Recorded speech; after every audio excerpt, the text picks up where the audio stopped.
Bonjour à tous. Dans cette vidéo, on va essayer de donner à peu près une première hum, série de questions-réponses sur ce qu'il faut savoir sur Python. Alors, donc naturellement, la première question, c'est à quoi sert Python? Donc Python, c'est un logiciel qui permet d'exécuter des programmes. Voilà, c'est un type de programme, de logiciel, il y en a d'autres. Et voilà. Alors, quelles sont les composantes de Python? Alors, quand on dit quelles sont les composantes, ça veut dire les parties de ce logiciel. Il faut savoir qu'il y en a trois parties essentielles. Hein. Euh, la console, euh, partie concernant l'éditeur de texte, et puis il y a le bouton d'exécution.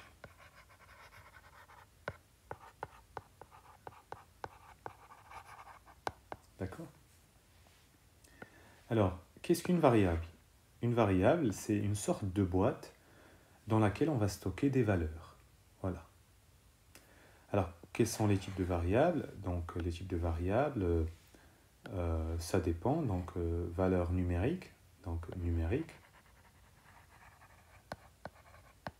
ou bien une chaîne de caractères,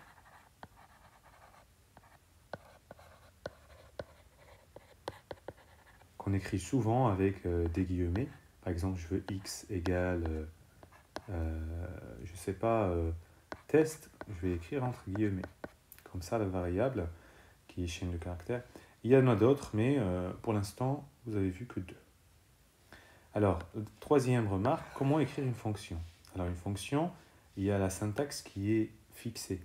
On commence par def, on donne le nom de la fonction, par exemple, on peut appeler la fonction f. Entre parenthèses, on met ce qu'on appelle un argument, un paramètre de la fonction. Il peut y avoir 1, 2, 3 ou pas d'argument. Ok?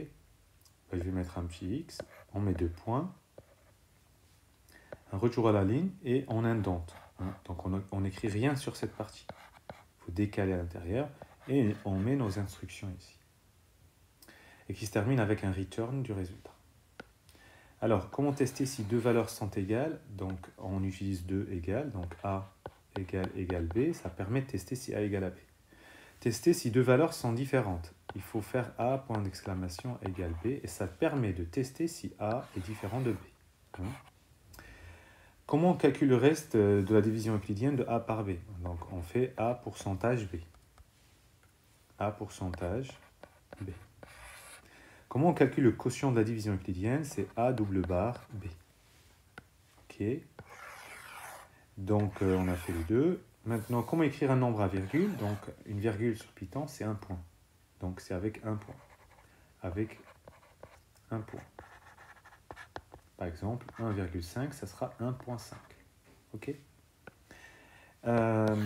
Comment demander à l'utilisateur de saisir un entier, saisir un nombre à virgule, saisir un réel? Alors, la technique, la méthode, c'est toujours pareil. Pour les trois, donc, on a besoin de input. Ok. Parenthèse, saisir, etc.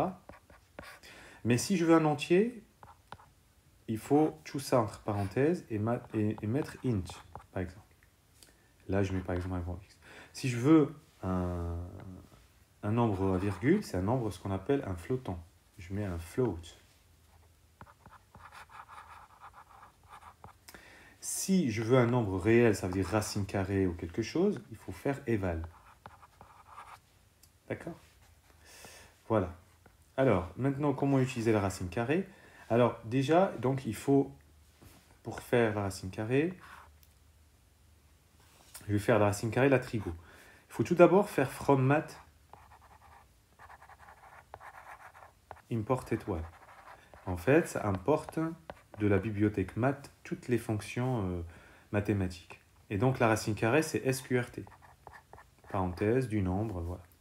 Pour la trigonométrie, une fois on a importé from math import étoile, on peut utiliser toutes les fonctions trigonométriques. Alors, comment utiliser la trigonométrie? On a répondu. Qu'est-ce qu'une boucle? Alors, une boucle, c'est une sorte de... C'est un ensemble d'instructions qui vont se répéter un certain nombre de fois. Voilà. Ça va tourner en boucle. Mais qu'est-ce qu'une boucle bornée? Alors, une boucle bornée, c'est une boucle qui va se répéter un nombre fini de fois. Et puis, une boucle qui n'est pas bornée, c'est une boucle dont on ne sait pas le nombre de répétitions à l'avance. Alors, comment faire pour afficher un résultat? On peut faire un print, et on affiche ce qu'on veut. Ou bien, on peut aller dans la console et on écrit ce qu'on veut.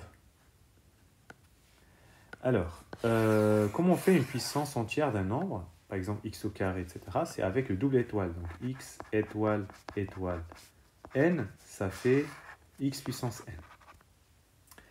Alors, que fait le return dans une fonction? Il permet de renvoyer et stocker le résultat donné par une fonction. Alors, que signifie l'indentation? L'indentation, c'est le décalage quand on fait une définition, quand on définit une fonction, quelque chose, où on décale en fait. Ce décalage, là on n'écrit rien, on décale ici pour dire que c'est tout ce qui est à l'intérieur de la fonction. Est-ce obligatoire de mettre les deux points dans une fonction? Oui, sans les deux points, on ne va pas avoir l'indentation automatique et donc ça ne sera pas juste. Que signifie elif? C'est la contraction de else plus if. C'est le sinon si. Que fait l'instruction a égale 2? Ça permet de stocker la valeur 2 dans la variable a. Expliquez le programme suivant. On définit donc une fonction qui s'appelle mystère, qui possède un paramètre. Et deux points. Après, on teste if n, donc le paramètre c'est n. On teste si n, pourcentage 2 égale 0.